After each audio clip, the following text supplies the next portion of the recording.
হত্যা কৰিছে বুলি কৈছেতো মই কেতিয়াও এইটো কথা হেৰি নকৰোঁ, যিহেতু মই দেখা নাই।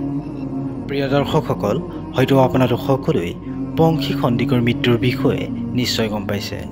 পংখী সন্দিকৈ মৃত্যুৰ পূৰ্বে স্বামীক লৈ লিখা এক বিশেষ পোষ্টে সকলোৰে দৃষ্টি আকৰ্ষণ কৰিছে, য'ত তেখেতে লিখে যে সপোন যেন লগা কথাবোৰ এতিয়া দি থওক, নজনাকৈ নুবুজাকৈ বুকুত গোপনে পোখা মেলা ভালপোৱাৰ অস্থায়ী ঠিকনাটো এতিয়া আজীৱন আপোনাৰ নামৰ।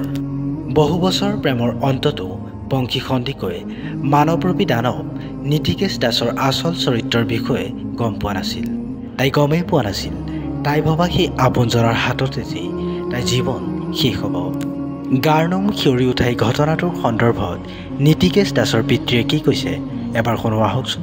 তেওঁলোকৰ কথা মতে মই যিটো গম পাইছোঁ, ল'ৰাটো কেতিয়াও সেইটো কাম কৰিবলৈ নালাগে, আৰু যদি কৰিছে সি উচিত শাস্তি পাওক। মইতো নাজানো, মই ইমান ধৰণে তাইক ছোৱালীজনী মৰম কৰি মোৰ নিজৰ ছোৱালীতকৈ মই তাইক বেছি ভাল পাইছিলোঁ, আৰু যেনেধৰণে তেওঁলোকৰ ঘৰৰ পৰা খুজি পাইছোঁ মই তেনেকৈ তাতকৈ অতি যিটো তেওঁলোকৰ দেউতাকে যেনেকৈ কৈ পঠিয়াইছে মাক দেউতাকে, মই তাতকৈ তেওঁক বহুতভাৱে মৰম কৰিছোঁ মোৰ ছোৱালী হিচাপে। কোনো এটা টুট কৰিবলৈ মই তাইক নকৈছিলোঁ। যেনেধৰণে তেওঁ 8-9টা বজালৈকে শুই থাকে, মই কেতিয়াও বিচনাৰ পৰা উঠা নাছিলোঁ। তেওঁলোকৰ বুঢ়ী শাহুৱে বিয়নীয়ে মোক কৈছিলে যে এই ভূতটো কেলৈ ল'বলৈ নুশুৱে, 8টা 9টা 10টা বজালৈকে উঠি বিচনাতে থাকে, তোক কি কৰি খুৱাবগৈ। তেওঁলোকৰ বুঢ়ী আইতাকে মোক তেনেকৈ কৈছে, আইতা মোক কাম কৰি খুৱাব নাই, নিজৰ জীৱনটো নিজে গঢ়াটোৱে মই চেষ্টা কৰিছিলোঁ, আৰু আপোনালোকে মোৰ ছোৱালীজনী ঘৰত নথ'ব, আৰু যেনে পঢ়া মেলা চেষ্টা কৰোঁ। ঠিক আছে, মই তেনেকৈ যি ধৰক মই তেওঁলোকৰ পালৰ কথা মতেই মই সকলোখিনি কাম কৰিছোঁ। তেওঁক মই কোনো অসুবিধা দিয়া নাই, মোৰ পৰা কোনো দুখ কৰিব পাৰে, আৰু কিবা এটা যদি ঘটনা তাই মনত ভাবিছিলে সেই সকলোখিনি মোক অৱগত কৰিব লাগিছিল। মোক একো কথা নকৰে।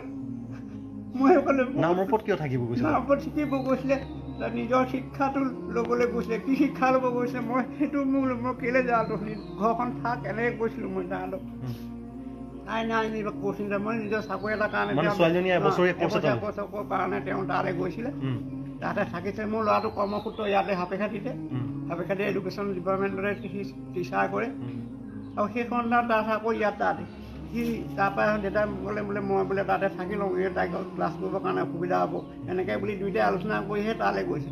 মই এই বিষয়ে সেইদিনাখন তেওঁলোকে তালৈ যাওঁতে ঘৰটো কেনেকুৱা পৰিছিল মই চাই মেলি আহিলোঁ। অহাৰ পিছতো তেওঁ তাত মই কিবা হেৰি আছে নেকি, মই নিজে কীৰ্তন পাঠ এভাগ কৰাই মানুহক নি পেলাই ঘৰটো তেওঁলোকক সোমাবলৈ বিচনা পৰা ঠিক কৰি থৈ আহিছোঁ। মই তেওঁলোকক মৰিবলৈ বা কিবা এটা কৰিবলৈ মই থৈ যোৱা নাই, তেওঁলোকৰ উন্নতিৰ কাৰণে মই চেষ্টা কৰিছোঁ। মই যিমান পাৰোঁ সমাজতে তেওঁলোকৰ কাৰণে মই নিজৰ বাপকৃতি হিচাপে থিয় দিছোঁ।